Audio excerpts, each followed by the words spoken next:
Do you have something in your life that you know you have to do and you want to do and somehow it doesn't get done? Today we're going to share a strategy for finding the strength within that will activate you in a joyful way that brings greater results. You see, all of us are unique. Some of us are creatives, others are systematic, others are independent, some are team players. Some of us like the outdoors, others read. As a coach, you'll notice that each of one of your clients has some key ways that they relate to themselves and others. And we call this their mode of being. If you want to be effective and happy in your life and in your work, it's really important that you live your life within your mode of being. Today's client, Debbie, is making a life transition where it seems she has to leave her old mode of being behind. So we need to discover the mode of being that will give her the most power, momentum, and joy in what she wants. We're also going to explore how great life coaches come up with ideas while they're coaching. You see, if you want to be a coach, it's important to learn to trust your instincts with a client. So we're going to share an exercise for developing your ability to ask questions and guide your client. Our story begins at Strategic Intervention Bootcamp, where 70 people have just come from 13 different countries to double their coaching skills in 3 days. One of the coaching games we play to sharpen our skills is called collective coaching. In collective coaching, we explore the life and possibilities of one client, but instead of acting as one coach, we tap into the minds and resources of everybody in the room. This way, all the coaches learn from each other, observing the ideas that come up and how they affect the client. So here's how it works. We've already split bootcamp students into groups. So I've already taken my group into another room, and you're going to see Master Coach Magali Pesha and how she guides her group through collective coaching, kind of like a conductor in an orchestra. Magali will sit by the client and make sure she's always protected and served by the process. As the coaches in the audience raise their hands to contribute, you'll see Magali helping them to refine their questions to maximize their helpfulness to the client. So as a group, we'll be doing a kind of inventory of Debbie's modes of being, discovering all the deeper, creative ways that she relates to herself, her environment, her work, and other people. And by discovering her mode of being, we'll also help her to step into her power and make the joyful things happen in life that she wants to experience. Let's get started. To start, Debbie, just tell us a little bit about yourself right now in your life. What's going on? Right now in my life, I am a singer, songwriter, entertainer, waitress, which is going to end when I get back, and mother of 4, and I have 7 grandchildren. I just moved into a small little condo and got rid of all my stuff, and I'm single and happy and challenged. And anything else you would like to know?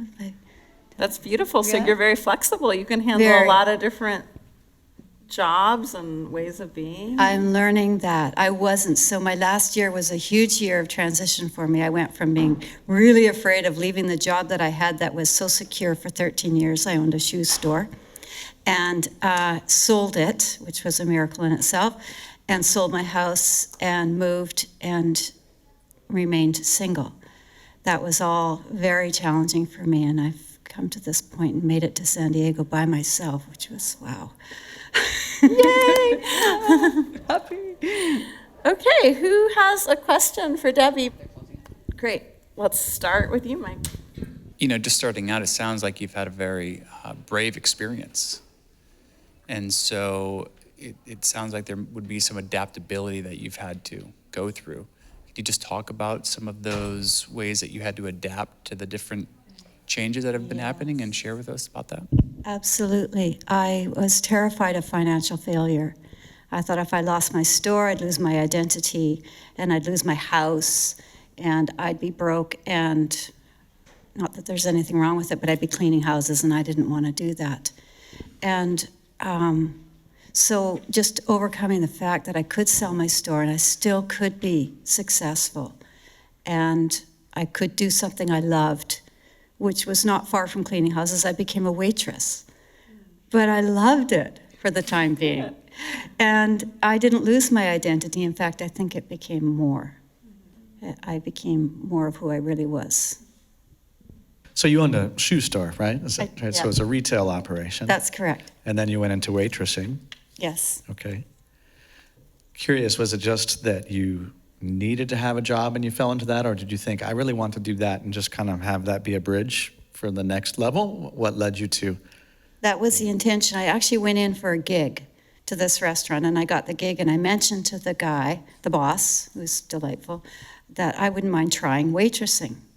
And he hired me on the spot because of my personality. Little did he know. I was not good with numbers or, food. So you were there to sing. I was there to sing, yeah. I got the job, and I instead of singing on Sundays, I ended up waitressing on Sundays, and I just stayed there and waitressed. Tell us a little bit about the history of you singing Oh. and writing. Oh my goodness, it's a long, long history. I remember, when I was a little girl. Truly, when I was a little girl, I had a ukulele and I called it a tickatar because I couldn't say guitar. And I really, really wanted to play, and my fingers were too small. And anyway, I hit Johnny Shapik over the head with it and broke it. So my next guitar came when my sister came back, and she had a guitar, and she taught me 3 chords, and I loved it. And I played and played. My parents bought me a guitar, and I started playing. I played in the underground in Edmonton. I played wherever I could. I taught myself everything, and plus people who would come by and teach me things.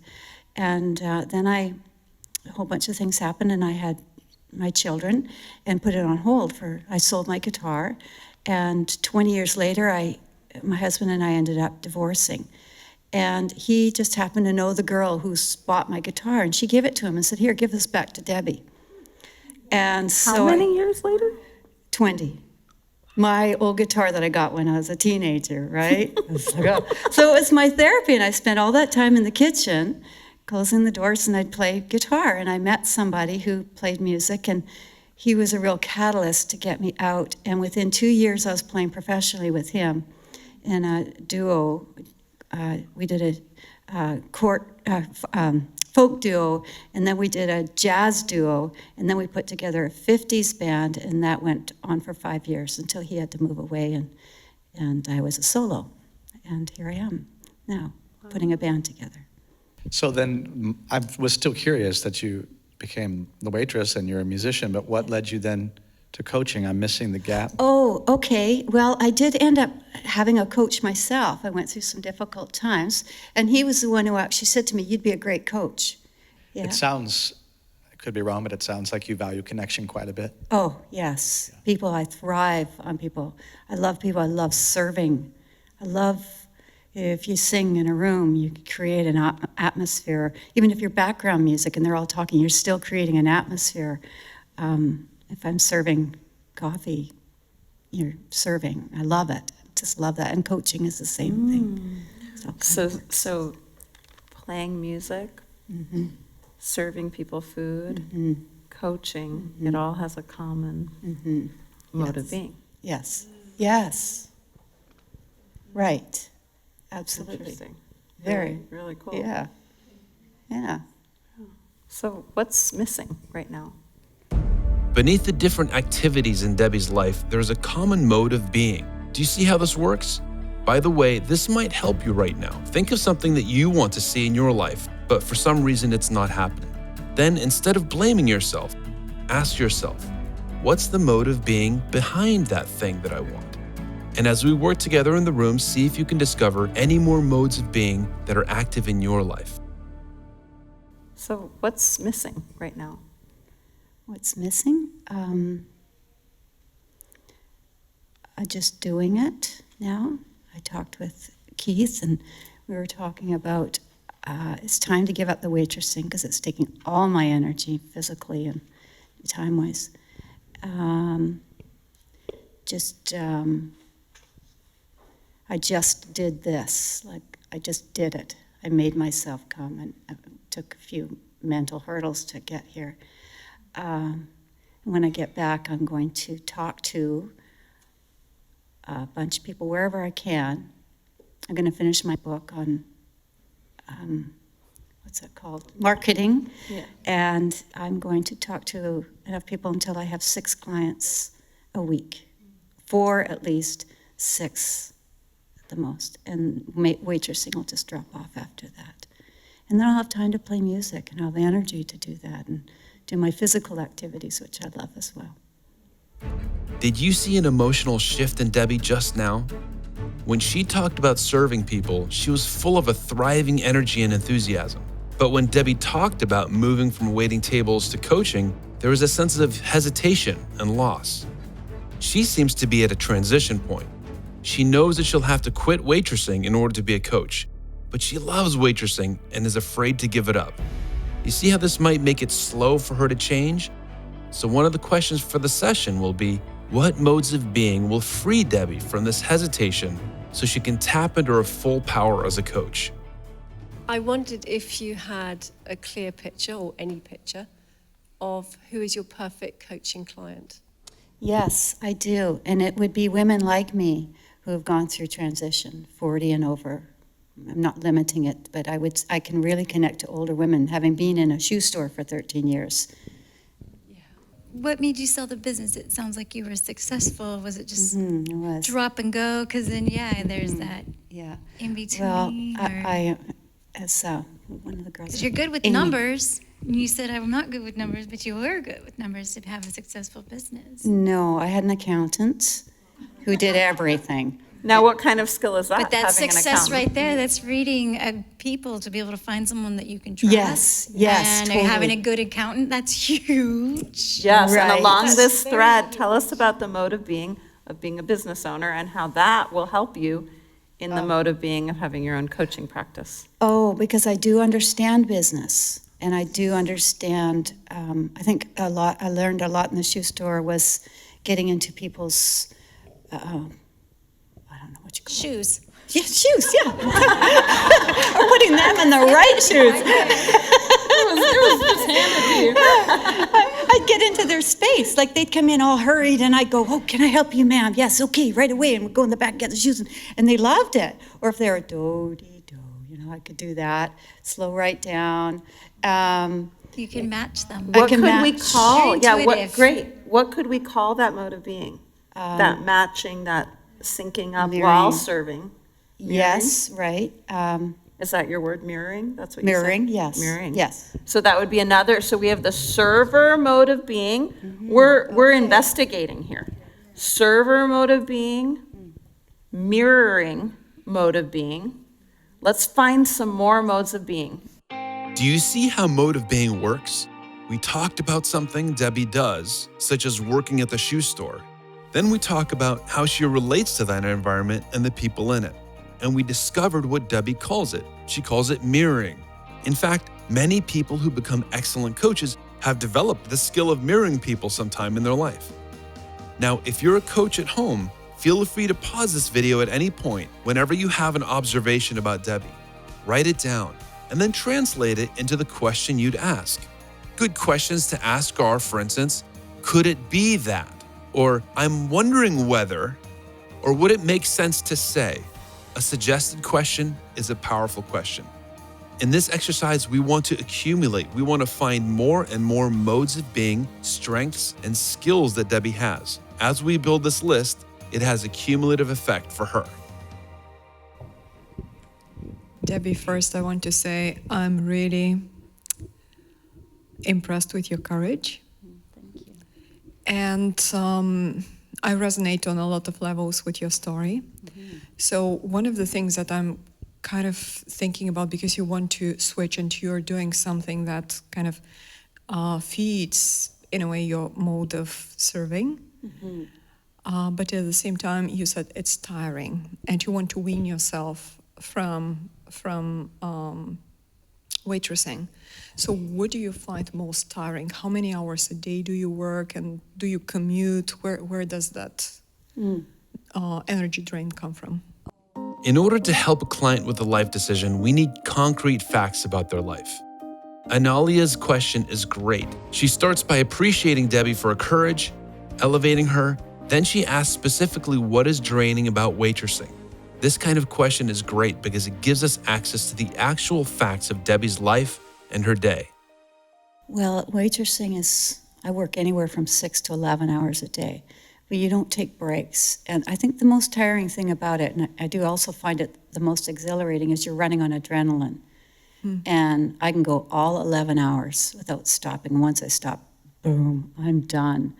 And for 2 days, I'm done. Because it's adrenaline, and I don't even think that's very healthy. Their cortisol levels and everything, and stress is not good. So how many days a week do you work?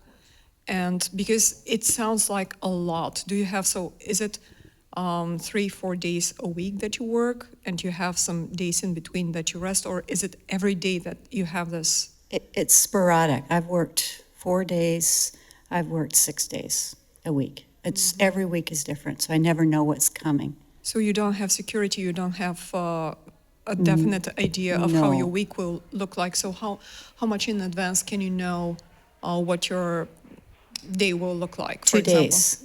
2 days, 2 okay. days, yeah. She's supposed to send it on Thursday, and it's for Monday, but we usually get it on Saturday. Yeah. So what about the team with other waiters and waitresses that you work? Are they supportive? Can you kind of help each other? Some are, and some aren't. But I've been taking my life coaching skills and applying them to myself and learning how to be stronger and be more, I read it somewhere, being in the circle of influence instead of complaining. That's great. That's Yeah, great. it's a You're real using it challenge. as, yes, as kind of coaching practice. Yeah, because I over want to get there. mad or cry. I don't want to be nice. My boss is about 35 years old, and she is just terrible at training people, and she's miserable, and she says things in front of other customers to you, so it's really kind of degrading. But I just refuse. I call it OD, offense deficit. I was gonna say, oh dear. And so I practice offense deficit on a daily basis with her, and instead of reacting, Great reframe. I just I try to do that. I go, yeah, okay, and then I'll do something more to enhance that, or I'll where I know she's weak. She's a terrible trainer. I'll step in when the new people come in and say, listen, I know this is what Megan wants. Do this, and she'll be really happy. And I try, and get them so they're on, and these new people are coming in. She goes, these people are great. Can you ask to be like one step up and offer to be the trainer? It's like it's yeah, I outright, like could. she'll recognize, okay, it's not my I don't strength. want to. No, Oh, you don't want to be. no, because I want to be waitress. If I'm waitressing, I'll make tips. In coaching, we really appreciate it when a client disagrees with us and gives us a firm no. It means they're fully engaged, and it means they're being fully honest with us. When Debbie said no, she did not want to be a trainer, we got a hint of that inner strength and that sense of direction we want to encourage in her. I don't know if you meditate, but today we had a wonderful experience this morning where you could tap into some of that. And I know I tend to be in a high stress environment, and I have established a way of going and doing a 3-minute meditation or a 12-minute meditation. And it takes a little bit of practice, but it's something that you can do. And it's amazing to see just how much you can recharge in just 3 minutes. Really. So along those lines, looking at options, which will help you as a coach too, for when you feel like you're running on adrenaline, to shift your state. Yes. So you're running on something else. So what's the thing you'd like to be running on, even in stressful environments? Okay. I would like to have complete clarity. If I'm in that restaurant and I'm getting overwhelmed, getting in the weeds, they call it, I'd like to be able to just stop and see the whole room clearly. My table's water. You want another Coke? Okay, so let's explore that. That's like a big perspective vision. You're seeing clearly, you're seeing it all at once. So what could a mode of being be that allows you to do that, and where is it coming from internally? Let's find a source that we can tie to that, because that's a very doable thing. Just like the 3-minute meditations, you can take 1 minute to center and look out Mm-hmm. And maybe that has to happen, like every so often. I don't know how often. Mm-hmm. Yeah, at least once in a busy evening. Oh, only once in a busy Well- evening. That's great. I thought you were going to say every half hour. No. No, okay. Well, maybe more than that. Maybe 2 or 3 times in a really busy evening. Okay. Yeah. Just to really stop everything. So there's sight involved. Mm-hmm. What has to happen on the inside so you can pause long enough, take that time to survey, to not feel like you have to do for a minute? You're not doing when you're seeing, right? Mm-hmm. People often fear that if we slow down and get centered, we'll lose momentum. And we feel like we need our stress in order to perform. And then we never let it go. When Debbie mentioned these moments where she likes to stop and see the entire restaurant clearly, Magali saw the opportunity to develop this mode of being in her. Let's call it calm perspective. What's happening is that Magali's finding what's already working for Debbie and tapping into it as a resource for her workday. Now let me ask you about your modes of being. When you're running on adrenaline, what do you do?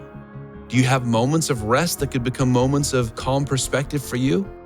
Take a moment and write down what might work for you to save your health and your energy level. Now let's see how Debbie does it. Yeah, it's almost hard to put the adrenaline aside because I'm afraid I might forget something, but it's probably, I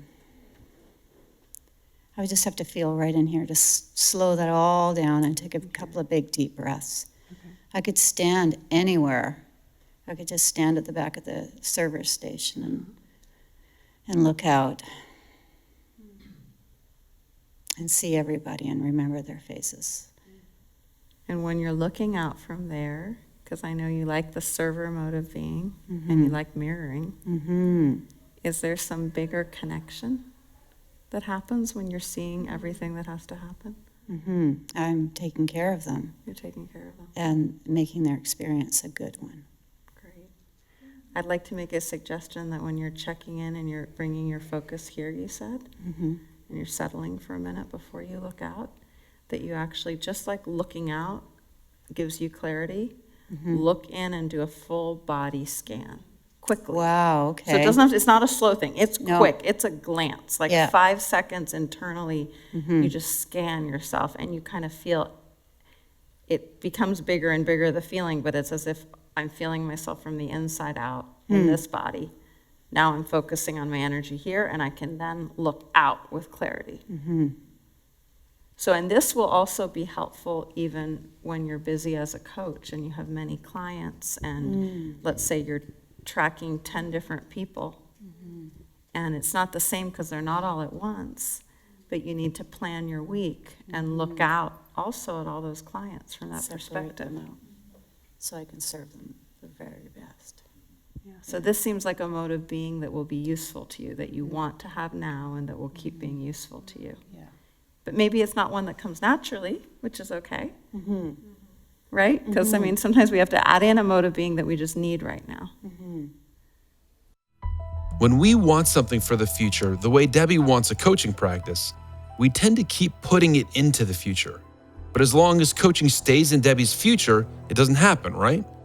So Magali's focusing Debbie on right now and the modes of being that are available to recharge and inspire her. During her transition to coaching, we want her to have enough energy to be a waitress and a coach simultaneously. Now, I'd like to go with questions right now towards, you can ask whatever you want, but if anyone thinks of any questions related to an additional mode of being from the past that used to serve Debbie, that would give her more energy and spark for her business and relationships. I'll be really quick. Oh, no, don't be quick. Okay. Take your time. Debbie, I just wanted to give you some quick feedback that I'm really impressed with. What you bring to being a waitress sounds to me like you are probably one of the best waitresses in the whole world. Oh.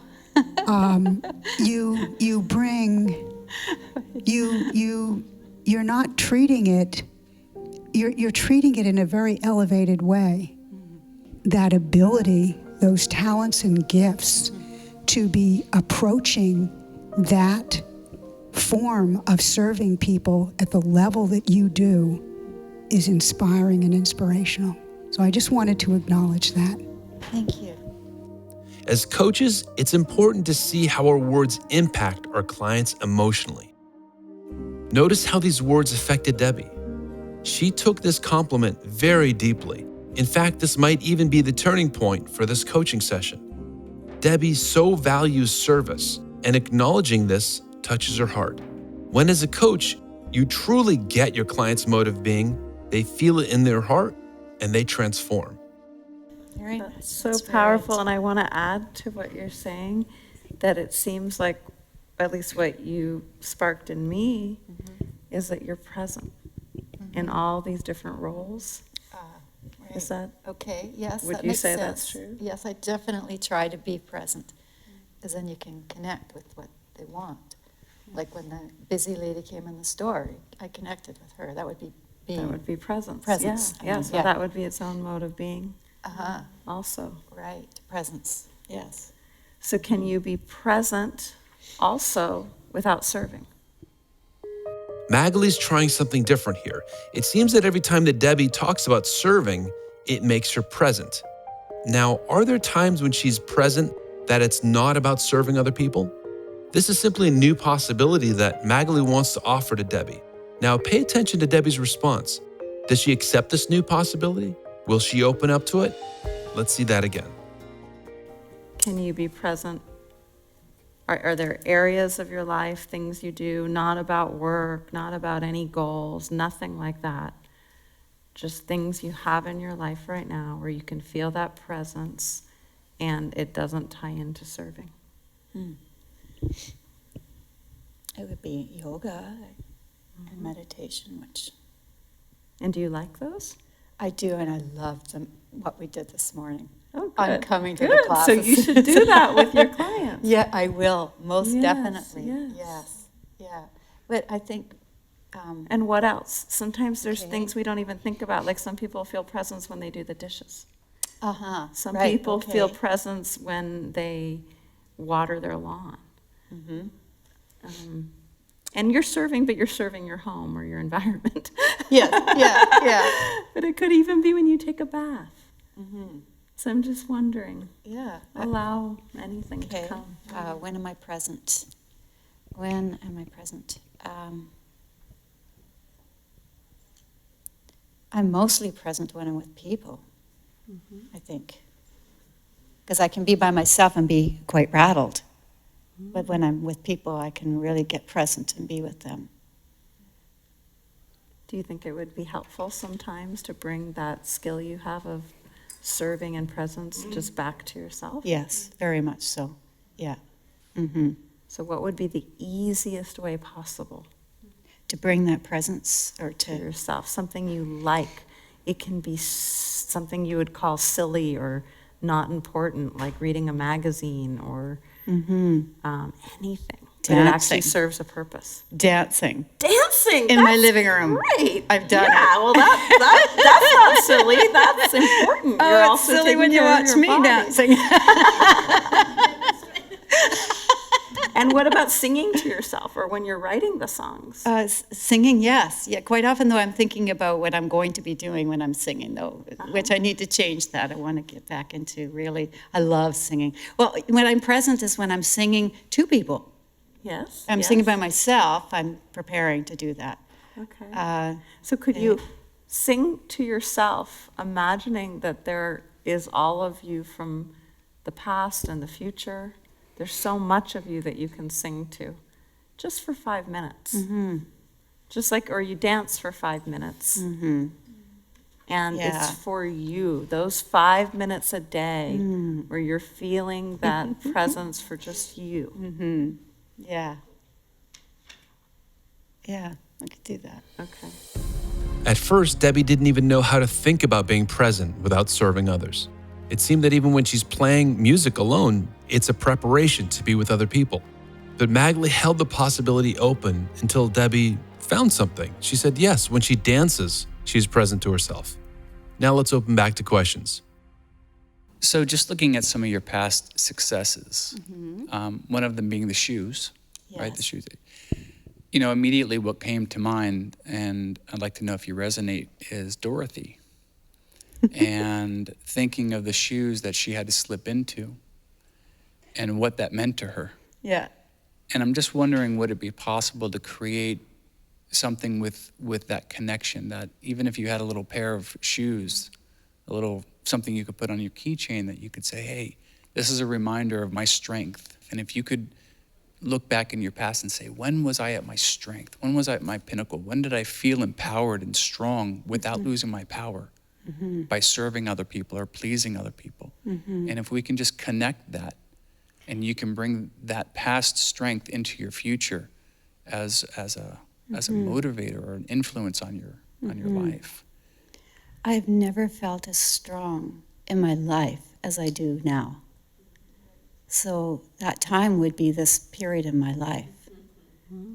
And it's funny that you say that, because my favorite song to sing is Somewhere Over the Rainbow. Ah, there are no coincidences. I love singing that song. And I will. I'll get some shoes. I think you're going to have to sing that to us. And I think someone's going to have to go out and buy you slippers. Now notice what just happened. Mike suggested that Debbie remember a time when she was at her most empowered, when she didn't give away her power. Now, as coaches, we sometimes make a guess about a client. One guess that Mike may have been making was that if Debbie recalls her past, she'll access some powerful part of herself. Another guess might be that Debbie has powerful modes of being other than serving. Were these guesses true for Debbie? She actually responded very strongly that the peak of her powers is right now. That's pretty amazing. I love the way she owns that and gives a firm no to the guesses and a big yes to the Wizard of Oz.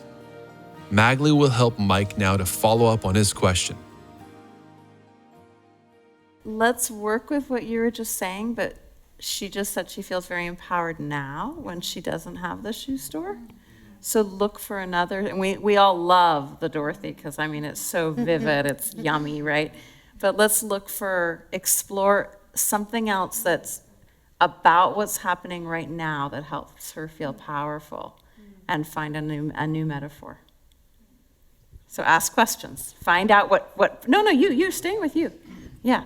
Find out what power feels like now for her. So if you were to express and go into the power feeling now, can you talk about that? What does that look like? What does that maybe smell like? Well, I would feel it right here for sure. I feel very confident when I talk to people, when I'm feeling this feeling. Say, for example, I'm speaking to my boss. I can stand there and she can tell me off, but I feel so okay with myself. It doesn't bother me. And in the past, I would have cried, or I would have been mad or something, and I would have told everybody, but I didn't need to. I just went, yeah, okay, yes, yes. And nothing bothered me, and I turned around and did my job and did more. This was just lately that this happened.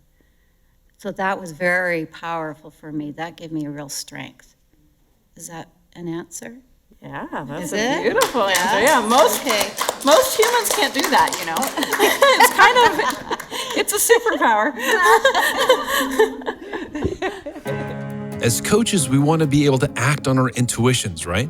But sometimes our intuitions and observations aren't fully formed. So a great thing about collective coaching is that students can share their intuitions, and then Magali will help shape those intuitions into fully formed coaching questions. I have a question on, you said that you want to be a coach. I'm thinking, is there any way you can make it crystal clear that that's what you want in life? Really? That's the real thing you want in life? And another thing I noticed, Wait, stay with that. Don't jump ahead to the other thing you noticed. That was a powerful question. Go deeper there. You can ask your other question. just to help you. Yeah, to make it crystal clear that I'm going to be a coach, action. I think when I go back home, I'm going to have action. I'll take the next step. And I know my steps, what I'm going to do. And that little action is going to follow another little action. It's another action until I'm there. I'm not going to leap. I can't. And I think that's. Can I say the other thing? Yes, Yes, of yeah. course. Just to like maybe help you to answer that question in a different way. If you know why you want that's going to help you a lot. Why I want Why? it. Yes. Why you want it. Right. Yeah. And the other thing I keep noticing is Let her answer why. Oh. Yeah, no. I'm just helping you along because you're great questions, but we want to fill it out. So ask her again.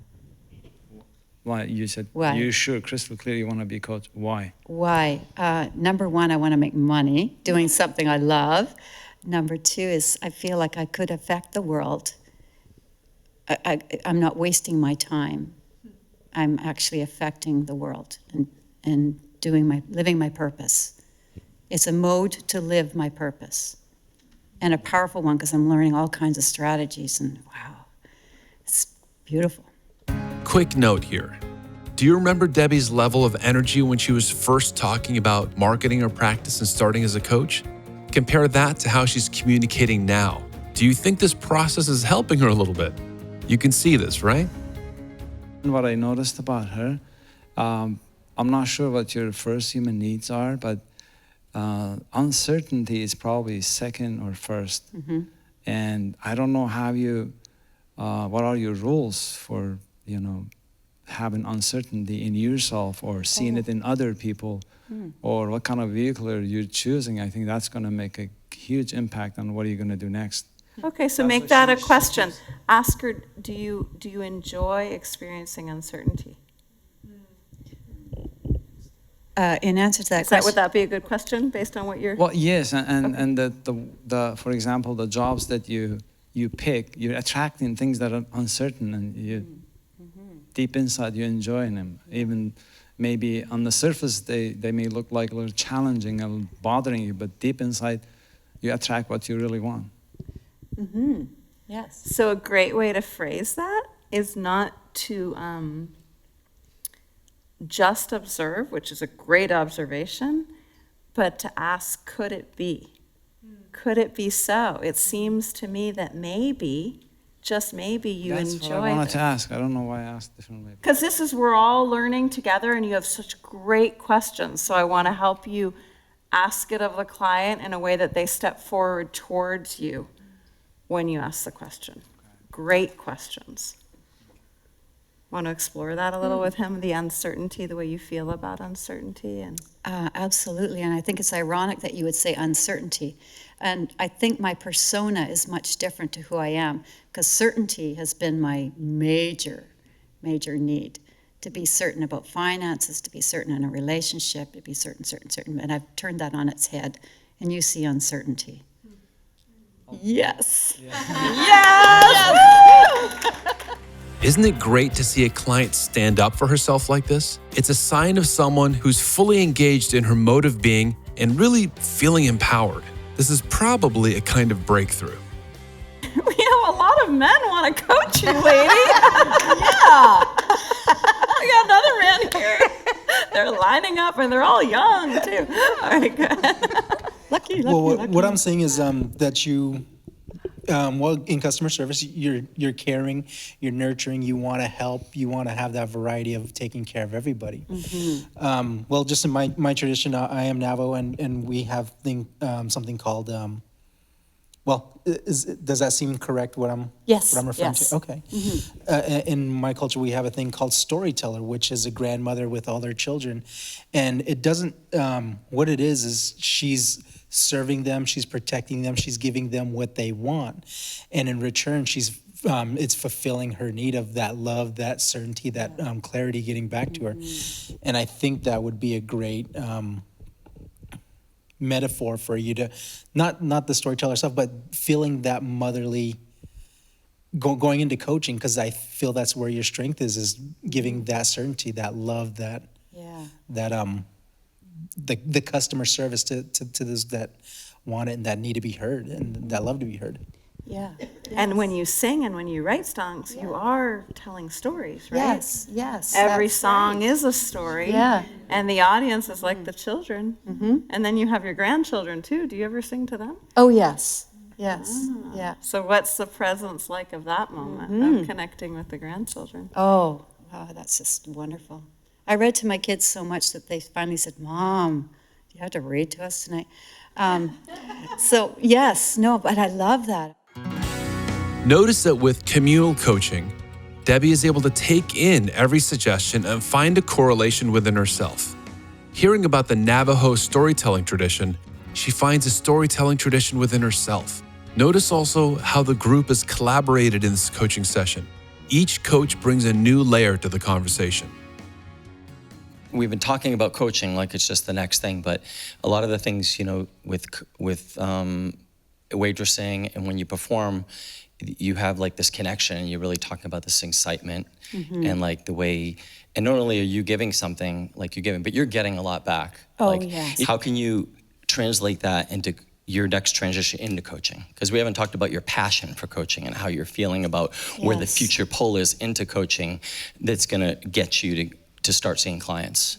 I think that interaction is already there when you start to coach, isn't it? Mhm. Like there is that connection immediately, or you're working on getting to that connection. I've got that captivated audience already right there. So yes, it's very similar to everything. It's part of that mode of being, that, what did we call that? Did we call it anything? Well, service. The it can be- Service. mirroring, the serving. Mirroring, serving, yeah. Yes. So that all goes together, all flows Yeah, together. and the But variety is in there. sometimes there's Yeah. only so much of that mode, of a mode of being that we love, that we can actually handle in a week. So Right. what's interesting is that the service mode of being as a waitress, I think it's good that you're going to be pulling back, because my guess is that that actually meets your need for connection and variety at such a deep level that you feel less of a push to go coach people because you're getting that. Is that kind of where you're going? Yeah, yeah. And of Like course, you need transition the it. money. You need the money. You need the certainty. It's all good. Yeah. But I think that it is important that you wean it, because it could be taking that slot over. Yes. And think of it like if let's say you had 5 guys that were your best friends. One of them gave you compliments and made you feel wonderful. Another one took you on adventure trips. Another one went to the movies with you. Another one bought you random presents. And another one wrote songs with you. You had all these friends. They were just friends. No, nothing romantic. But boy, 5 friends like that, and they're all men.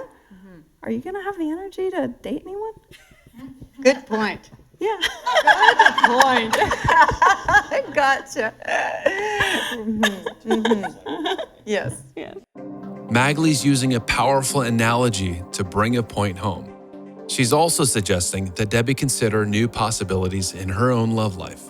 It's about the same question, but I like to do a little experiment. Maybe if you I'm game. So I notice that immediately when you get in your musician mode of being, you change your physiognomy. You get elevation. You get in a spot that I haven't seen in your other comments about coaching or being in service.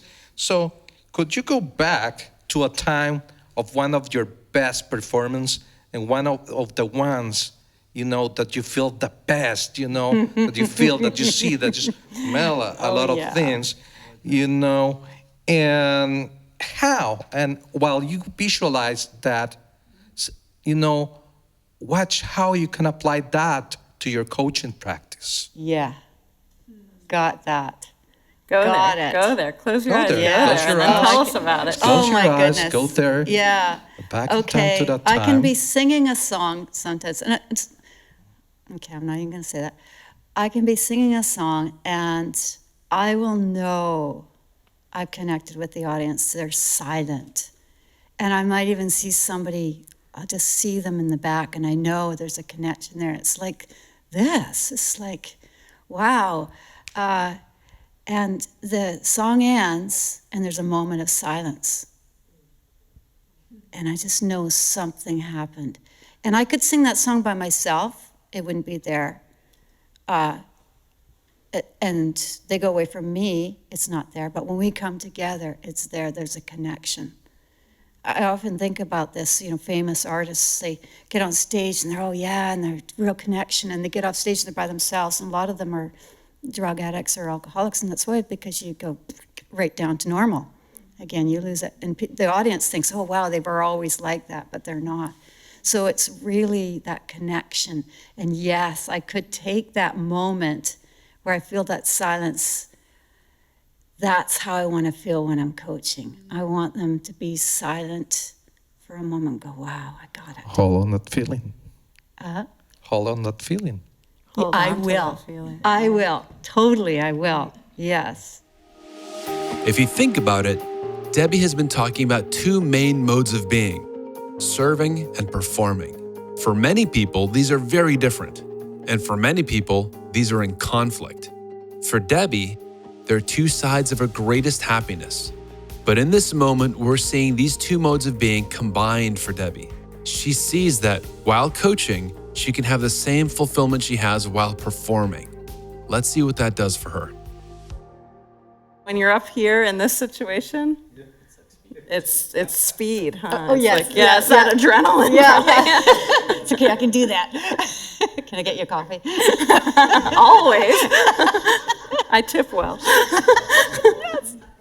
Well, I just wanted to start by mirroring again what you're hearing of how electric and compelling and inspiring your presence, just your presence is. And I agree also when you tune into that place of performance and we can start to see just a little window into what you're like on stage, it just magnifies even more so. So considering the gifts that you're now cultivating as a coach, I'm starting to wonder about blurring the line a little and that moment on stage when you come to that beautiful place of silence. I'm a performer as well, so I get that kind of excited feeling with it. Yeah. I know what you're talking about, and the crash after. I got this image of having a sign-up sheet at the side of the stage and letting people know either before or somewhere during in the talk of the show that you have a sign-up sheet for a one-on-one after a show to start to cultivate clients perhaps right out of that beautiful inspirational place when someone is in an audience seeing you on stage. There's that feeling of like, oh my God, I want a piece of that. I want to just be with that a little bit. So to give people that opportunity would be another thing to put on perhaps the directive list. As a and I want to add to what you're saying, and it would be actually lovely if you two work together a little bit on this, is that there's a story, a beautiful story that you started telling us about your passion for singing and the break you took. Yeah. And then the moment that you were given back this guitar and your passion was able to live in the world, and how you were able to share that and the energy you receive and that you give through this. And if you tell this to an audience and you say, and I want you to know that I believe many of you have some passion like this. This is amazing. And I don't know exactly how you'd say it, but in that same thing you're saying, and the sign story up with of me. the guitar. Yes, but you tell them your Children's story, and that's story. all you need to do. Yeah. And you just have your cards out. You actually don't even need to make an offer. Let them come forward and say, I help people find this passion that I found again at an age where I didn't think I would. And that's the offer. I just help people find this. And they step forward and they say, where do I sign up?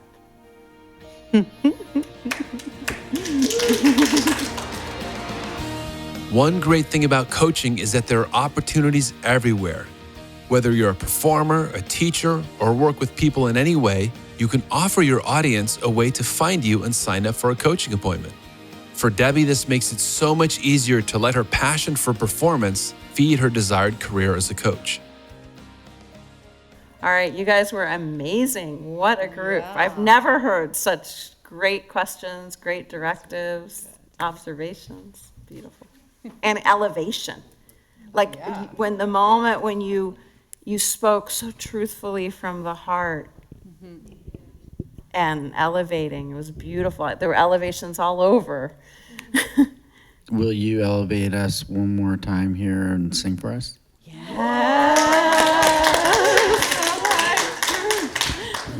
Hope I can remember the words. You have me all Twitter pages. Any words will do. Okay. Any tune. Somewhere over the rainbow, skies are blue, and the dreams that you dare really do come true. Someday I'll wish upon a star and wake up where my trials are far behind me, where troubles melt like lemon drops, and way above the chimney tops, that's where you'll find me. Somewhere over the rainbow, skies are blue, and the dreams that you dare to dream really do come true. So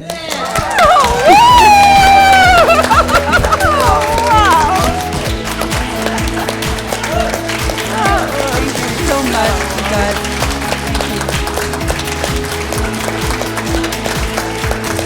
Okay, I think we all want to hug you. Group hug. Let's go down here and do a group hug. Group coaching, group hug. We're going to surround you. Our culture often teaches us to just do it, to use our will to do what we're supposed to do. However, those things that rely on our own willpower are often left undone because they don't tap into our own true creative power. When Debbie started off speaking about her goals to switch from waitressing to coaching, she expressed hesitation and loss because she didn't see how coaching could possibly supply her with everything she wanted. By finding her modes of being, Magali and the coaches helped Debbie to activate her joy and the deeper purpose of her life and work. For the coaches, this atmosphere of cross-collaboration is so enriching because they get feedback from 50 different minds in the room. There's power in community, and there's power in understanding your mode of being and how you learn and live best. I hope this film has given you some ideas for your journey as a coach and an agent of change.